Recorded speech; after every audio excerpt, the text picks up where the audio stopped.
आज के इस वीडियो के माध्यम से हम लोग जानेंगे थॉर्नडाइक का अधिगम का जो प्रयास एवं त्रुटि सिद्धांत हैं, इसके बारे में हम लोग देखेंगे कि इन्होंने जो है कौन से प्रयोग किए थे और इन्होंने जो बताया कि अधिगम की प्रक्रिया में त्रुटि और प्रयास ये जो है बहुत ज़रूरी होता है। और जो थॉर्नडाइक सर हैं, थॉर्नडाइक सर क्या हैं, एक प्रकार के जो हैं व्यवहारवादी जो है मनोवैज्ञानिक हैं, है ना। तो यहाँ पर हम लोग देखने वाले हैं सबसे पहले कि जो थॉर्नडाइक सर थे, है ना, थॉर्नडाइक सर को क्या कहते हैं हम लोग, प्रयोगात्मक पशु मनोविज्ञान यानी कि एक्सपेरिमेंटल जो है साइकोलॉजी कहते हैं। और ये है ना, इन्होंने क्या है कि इन्होंने जो है सबसे पहले जो है एक सिद्धांत दिया और उन्हें हम लोग सीखने का सिद्धांत कहते हैं। यानी कि थॉर्नडाइक का जो अधिगम का प्रयास एवं त्रुटि सिद्धांत है, उन्होंने इस सिद्धांत को जो है ना 1898 में प्रस्तावित किया। तो पूछा भी जाता है आपका थॉर्नडाइक का जो अधिगम का सिद्धांत है वह क्या है, आपका प्रयास एवं त्रुटि का सिद्धांत है। दूसरा सवाल कि थॉर्नडाइक सर जो है किस प्रकार के जो है मनोवैज्ञानिक थे, तो ये थे आपके व्यवहारवादी मनोवैज्ञानिक थे।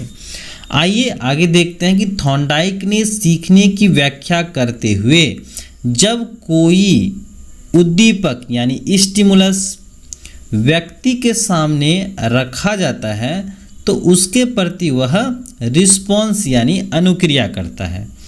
अनुक्रिया सही होने से उसका संबंध यानी कनेक्शन उसी विशेष उद्दीपक से हो जाता है, यानी उनके साथ हो जाता है।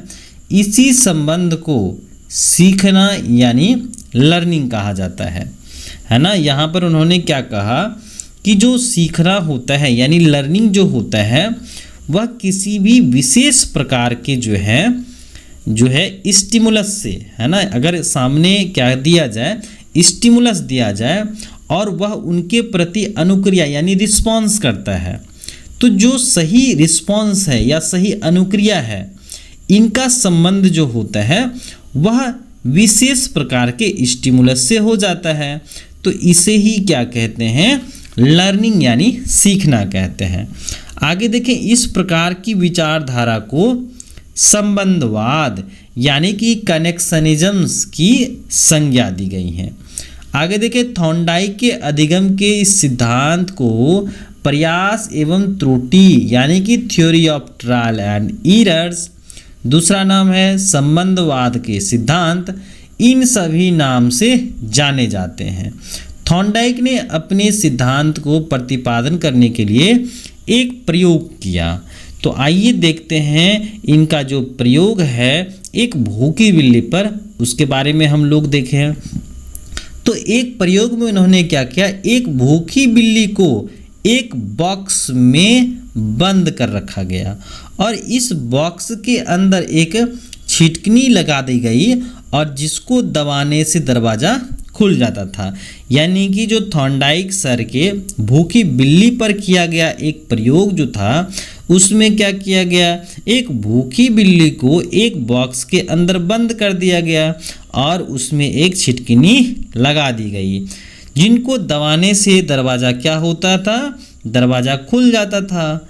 दरवाजे के बाहर भोजन रखा गया, फिर क्या किया गया, उसी दरवाजे यानी कि जो है बॉक्स है और उसमें जो दरवाज़ा था उसके बाहर क्या किया गया, उसमें भोजन रखा गया। चूँकि बिल्ली जो थी वह भूखी थी, अतः उसने दरवाज़ा खोलकर भोजन खाने की पूरी कोशिश जो है शुरू कर दी। प्रयास में यानी कि जो प्रारंभ प्रयास था यानी कि ट्रायल्स था, जिसको आप असफल प्रयास कह सकते हैं ना, कि प्रारंभ के प्रयास में जब बिल्ली को बॉक्स के अंदर रखा गया तो बहुत सारे अनियमित व्यवहार जैसे उछल कूद आदि पाए गए और इसी उछल कूद में जो है अचानक जो है उसका पंजा जो है वह छिटकनी पर पड़ गया। इसके दबाने से क्या हुआ, दरवाज़ा खुल गया और बिल्ली ने बाहर आ कर के या निकल कर के भोजन खा लिया। अब बाद में क्या हुआ कि बाद में जो है प्रयासों में, है ना, ट्रायल जो था, बिल्ली द्वारा किए गए अनियमित व्यवहार यानी कि जो असफल प्रयास थे अपने आप क्या होते चले गए, कम होते चले गए और बॉक्स में रखने के तुरंत बाद ही बिल्ली सही अनुक्रिया कर पाई। तो यहाँ पर क्या है कि जो भूखी बिल्ली थी उसके सामने एक प्रकार का स्टिमुलस रख दिया गया और वह बहुत सारे अप्रयासिक जो है या असफलता रिस्पॉन्स किया और जाकर के एक अचानक जो है रिस्पॉन्स से दरवाज़ा खोला और क्या हो गया, उसे भोजन मिल गया। तो अब उन्होंने क्या सीखा कि जो है भोजन जो होता है वह इसी खटके के दबाने से होता है। मतलब जो आप यहाँ पर देख पा रहे हैं ये क्या है, एक बॉक्स है, इसमें क्या दिया गया, एक लीवर दिया गया और इसे दबाने से क्या होता था, ये गेट जो है ना ऊपर जाता था और बिल्ली क्या करती थी, यहाँ से जो है निकल करके भोजन ग्रहण कर लेती थी। तो ये जो बिल्ली ने भोजन के लिए उछल कूद किया यानी असफल प्रयास किया, अचानक से क्या हो जाता है, उसका जो है पैर लीवर पर दब जाता है और गेट खोलते ही उसे भोजन क्या हो जाता है, मिल जाता है। फिर जो है उसे सफलतापूर्वक इसी बॉक्स में रख दिया जाता है और फिर जो है उनका जो है व्यवहार देखा जाता है। तो देखा जाता है क्या कि ये जो बिल्ली हैं यह क्या करती हैं, अब कम गलत जो है व्यवहार करती हैं। वह क्या करती हैं, वह जो है जैसे ही बॉक्स के अंदर रखा जाता है भूखी बिल्ली को, वह खटका दबाती हैं और उन्हें भोजन क्या हो जाता है, प्राप्त हो जाता है। नेक्स्ट देखें, थॉर्नडाइक ने सीखने के सिद्धांत में 3 महत्वपूर्ण नियमों को क्या किया, वर्णित किया या उस चर्चा किया। पहला है अभ्यास का नियम यानी लॉ ऑफ एक्सरसाइज। दूसरा क्या है, तत्परता का नियम यानी लॉ ऑफ रेडीनेस है और उसके बाद है प्रभाव का नियम। तो आइए पहला हम लोग देखते हैं, इसमें है अभ्यास का नियम, लॉ ऑफ एक्सरसाइज। कहते हैं कि यह नियम इस तथ्य पर आधारित है कि अभ्यास से व्यक्ति में क्या आती हैं, पूर्णता आती हैं। कहते हैं कि प्रैक्टिस मेक्स मैन परफेक्ट यानी कि आप जितना अभ्यास करेंगे उतना ही क्या होता है, परफेक्शन आता है काम में, है ना। उसके बाद देखें गिलहार्ड और बायर्स, है ना, 1975 ईस्वी में इस नियम को परिभाषित करते हुए कहा है कि अभ्यास नियम यह बताता है कि अभ्यास करने से उद्दीपक तथा अनुक्रिया संबंध मजबूत होता है, यानी उपयोग का नियम भी इसे कह सकते हैं। और अभ्यास रोक देने पर यह क्या हो जाता है, कम पड़ जाता है या विस्मरण हो जाता है। ठीक है, चलिए अनुपयोग का नियम क्या कहता है कि जब हम किसी पाठ या विषय को बार बार दोहराते हैं तो उसे सीख जाते हैं, लेकिन इसे थॉर्नडाइक ने उपयोग का नियम बताया है ना, कि जब किसी भी चीज़ों को हम लोग बार बार करते हैं तो उसे क्या कहते हैं, उपयोग का नियम कहते हैं। और अगर उन्हें छोड़ दिया जाता है, लंबे समय तक रिवीजन नहीं किया जाता है तो यह क्या हो जाता है, विस्मरित हो जाता है ना, दिमाग से हट जाता है, उसे कहते हैं अनुपयोग का नियम कहते हैं। चलिए आइए देखते हैं कि दूसरी तरफ जब हम किसी पाठ विषय को दोहराना बंद कर देते हैं तो उसे हम लोग भूल जाते हैं, इसे ही क्या कहते हैं, लॉ ऑफ डिसयूज कहते हैं, यानी अनुपयोग का नियम कहते हैं।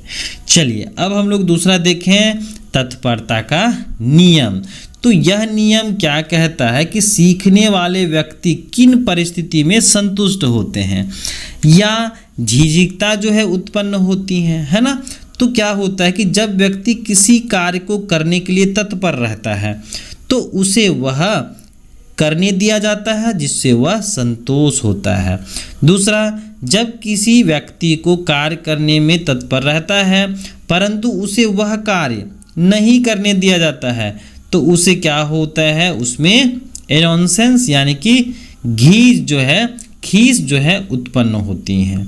उसके बाद नेक्स्ट देखें, जब व्यक्ति किसी कार्य को करने के लिए तत्पर नहीं रहता है परंतु उसे वह करने के लिए बाध्य किया जाता है तो इससे भी व्यक्ति में यानी कि खीज जो है यानी एनॉयंस उत्पन्न होती है। तो यहाँ पर क्या है, जो तत्परता का नियम कहता है कि अगर आप किसी भी कार्यों को अपनी मनोस्थिति यानी कि आप उसे जिज्ञासा पूर्वक, रुचि पूर्वक, है ना, करते हैं और अगर उसमें सफलता मिल जाती है ना, तो उसे कार्य को करने या उस कार्य के दोहराने का जो चांस होता है ना, वह क्या हो जाता है, बढ़ जाता है। चलिए अब हम लोग तीसरा देखते हैं, प्रभाव का नियम। यह क्या कहता है, लॉ ऑफ इफेक्ट कहता है कि थॉर्नडाइक के सिद्धांत का यह सबसे महत्वपूर्ण नियम है, इफेक्ट का नियम, है ना।